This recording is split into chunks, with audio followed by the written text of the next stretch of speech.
गुरु ते समर्थ, विश्वास ते रखिए। मैं एक होर बेनती कर दिया, विश्वास वाले बड़ियां रहमतां लै जांदे ने। गुरु कलगीधर पातशाह जी दे चरनां विच 51 कवि हुंदे सन। तुसीं कहोगे 52 सन, भी बाबियां नूं शायद पता नहीं भी 51 कहते नहीं, 52 ही सन। 52वां किवें बनदा है, ये भरोसे दा ही कमाल। सतगुरां दे चरनां विच 51 कवि ते उन्हां 51 विचों एक कवि ओहदा नाम है चंदन। तुसीं गुरु की वडियाई देखो, गुरु की समर्था देखो, तो पता चल जाए भी जिहदे अगे असीं हत्थ मिलाने आ, जिहदी बाणी दा पाठ करदे आ, जिहदे अगे अरदास करदे आ, वो किड्डा समर्थ है। जे ये गल पता चल जाए ना, मैं नहीं समझदा कि कोई किसी होर पासे जाएगा। गुरु ते विश्वास तो रखना। वो 51 कवि विच एक कवि है चंदन, ते उन्हें एक दिन कविता लिखी ते गुरु कलगीधर पातशाह जी के दरबार विच आ गया। गुरु कलगीधर पातशाह जी के दरबार विच आया ते सतगुरु कह लगे, चंदन कोई कविता लिखी? कह लगे महाराज हाँ लिखी है। कह लगे फिर सुना। ते मन च आ गया सुधारण जे सिखां विच मैडी वधिया कविता लिखी, ते सुधारण जे सिखां नूं सुणावां ते गुरु नूं सुणावां, की मुल पै जाएगा? हालांकि सतगुरु बड़ा मुल पांदे, पर जदों पड़दा पै जाए अकल ते उहदे ते कोई चारा नहीं ना। गुरु के सवारे ते कविता लिखी। कहने लगा महाराज कविता बड़ी कीमती है, स्रोते भी वो ये होने चाहिए। सतगुरु ने वेख्या कमाल, एडी तगड़ी हौमे, एडा वड्डा अहंकार, सिख बड़ा घट स्रोते ने। सतगुरु कह लगे चलो चंदन सुना तो सही, कोई गल नहीं। कह लगा जी तां सुनावांगा जे इस कविता दे कोई अर्थ करेगा। दसो तुसी अर्थ करोगे? मेरे सतगुरु कह लगे सुना ते सही भाई, एक बारी वेख लईए किहड़ी गल है, कर देंगे अर्थ। ना होया तेरे तो पुछ ला। ते गुरु हौमे फिर चंगी तरह मांजदा है। जदों हौमे मांजण ते आए ना, ते गुरु के सवारे सबब ऐसा बनया, उन्हें कविता सुनाई। आख्या भी नवसात किए नवसात तिए, नवसात पियाई नवसात रचे, नवसात बते नवसातन के मुख अंचर छाए। गीत कला नवसातन की, नवसातन के मुख अंचर छाए। मानो मेघ के मंडल में कवि चंदन चंद कलेवर छाए। कविता लिखी, कविता सुनाई, ते गुरु कलगीधर पातशाह जी हंस के कह लगे चंदने में टेढ़ा होया फिरदा ते गल ते कोई भी नहीं।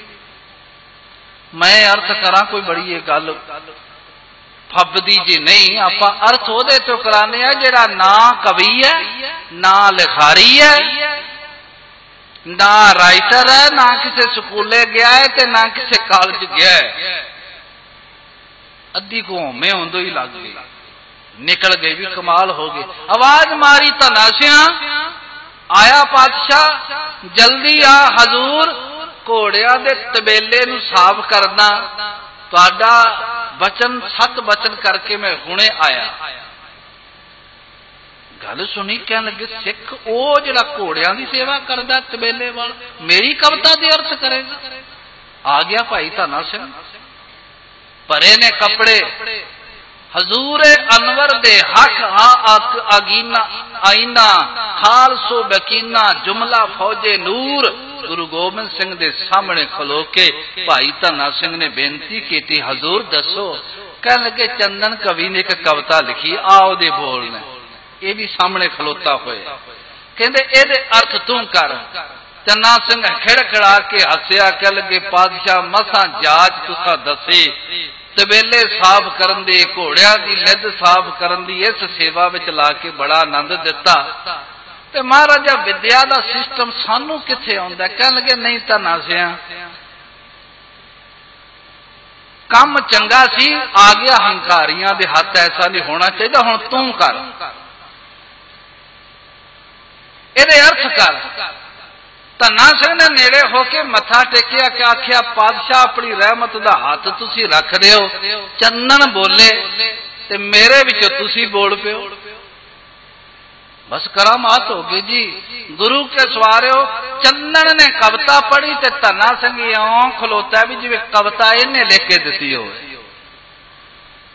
वो कहने लगा भी गल नहीं है भी एक 16 साल की बच्ची उन्हें 16 श्रृंगार किए ने। वो इतिहास विच कविता उन्हें 16 श्रृंगार किए ने। वो कहते अपने पति देव नूं वेख के उन्हें अपने मुख दे उत्ते पल्ला लै लिया। आ इहदी कविता दा अर्थ है। चंदन हैरान हो गया, कहने लगा कमाल हो गई, साधारण जिहा बंदा मेरी एडी पेचीदा कविता दे अर्थ कर गया। आख्या ये करामात गुरु गोबिंद सिंह दी। हाथ जोड़े साहब कहने एक मिनट रुक, अर्थ कीते ने कल्ले असी व्याख्याकारी नहीं, चंदन असी कविता भी रच लेने। कहने के धनासिया एक कविता भी कह दे। महाराज पहला कथा कराई, यदि व्याख्या करे कहते वैसे भी कम कर दे ताकि ये भी होमे ना रहे माड़ी मोटी भी कविता नहीं लिखी, कल्ले अर्थ ही करने वाला। कहने लगे जी 7 बच ते जी धन्ना सिंह ने कविता लिखी। ख्याल करियो हुण साधारण बंदा जेड़ी कविता वो लिखदा है ते बड़ी लम्मी है, मैं ओदा एक पद तुहानू सुना देंगा ते ओदे अर्थ साधारण शब्द ने पर ओदे अर्थ चंदन ने करने ने। पेपर पै गया।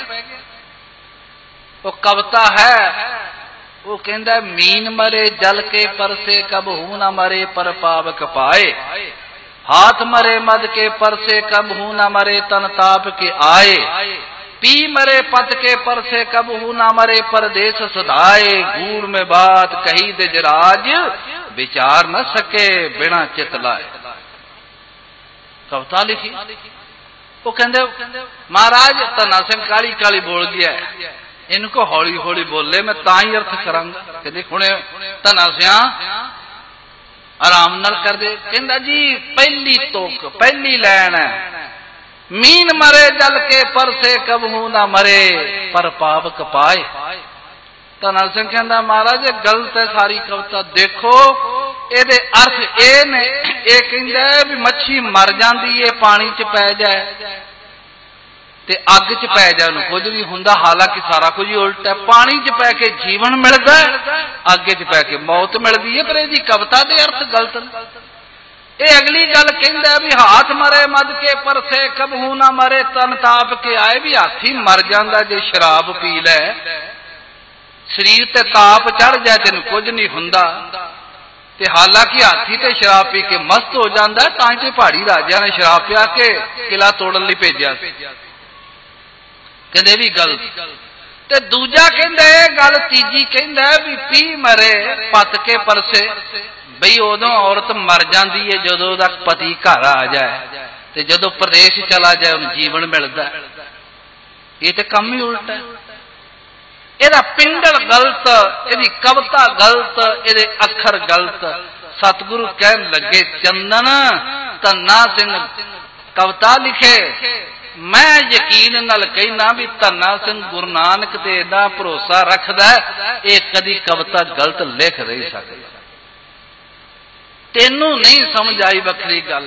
आख्या धन्ना सिंह किवें कविता कह लगी। कविता बिल्कुल 101% ठीक, पूरे पिंगल, पूरियां लगा मात्रा, पूरे विश्राम सारे दिसे ने। कहंदे कहंदा गलत है, कहंदे आ भी गलत है। ਇਹਦੇ ਅੰਦਰ ਹਉਮੈ ਵੜ ਗਈ ਹੈ ਨਾ। ਹਉਮੈ ਵਾਲਾ ਤਾਂ ਬੰਦਾ ਗਲਤੀ ਹੁੰਦਾ। ਕਹਿੰਦੇ ਚੱਲ ਧੰਨਾ ਚੰਨਨ ਕਹਿੰਦਾ ਵੀ ਮੈਂ ਹਾਰਿਆ ਤੇ ਧੰਨਾ ਸਿਆ ਤੂੰ ਜਿੱਤਿਆ। ਪਾਤਸ਼ਾਹ ਇਹਨੂੰ ਕਹਿ ਦਿਓ ਵੀ ਇਸ ਕਵਿਤਾ ਦੇ ਜੇ ਠੀਕ ਹੈ ਅਰਥ ਹੀ ਕਰ ਦੇ। ਕਹਿੰਦੇ ਹੁਣੇ ਕਰ ਦਿੰਦੇ ਆ। ਇੱਕ ਨਿੱਕਾ ਜਿਹਾ ਵਿਸ਼ਰਾਮ ਲਾਣਾ ਹੈ। ਉਹ ਪੜਿਆ ਲਿਖਿਆ ਪਹਿਲਾਂ ਵਿਸ਼ਰਾਮ ਲਾਣਾ ਸਿੱਖ ਕਿਹੜਾ। ਉਹ ਕਹਿੰਦੇ ਨੇ ਮੀਨ ਮਰੇ ਜਲ ਕੇ ਪਰਸੇ ਕਬਹੂ ਨਾ, पी मरे पत के पर से कब हूं ना, हाथ मरे मद के पर से कब हूं ना, इत्थे रोक ते आपे अर्थ स्पष्ट हो गए। ते चंदन ने मत्था टेक दिता ते गुरु गोबिंद सिंह ने भाई धन्ना सिंह ते रहमत कीती ते ओ फिर फौड़ा चुक के जान लगा। जदों तबेले वाल हजूर कह लगे गुरु नानक ते भरोसा रखण वालिया हुणे फौड़ा छड्ड दे, हुण तू कविता लिखिया कर ते कविता गाया कर। पहला 52 कवि सन, तेनू नाल रलाया ते 52 कवि बन गया। एक गुरु की बख्शिश है, गुरु की समर्थ है, 52 कवि हो गए। ये इतिहास विच लिखे बोल ने, कोई गुरु के सवारे किसे, ये मन घड़त साखी नहीं है, ये मन घड़त कही हुई गल नहीं, विद सोर्स इतिहास विचों पिछोकड़ आ रहा। सिख इना भरोसा मंगदा भी पातशाह मेरे ते करो कृपा, ते जिन्नू भरोसा मिल जाए बस ओदी चढ़दी कर।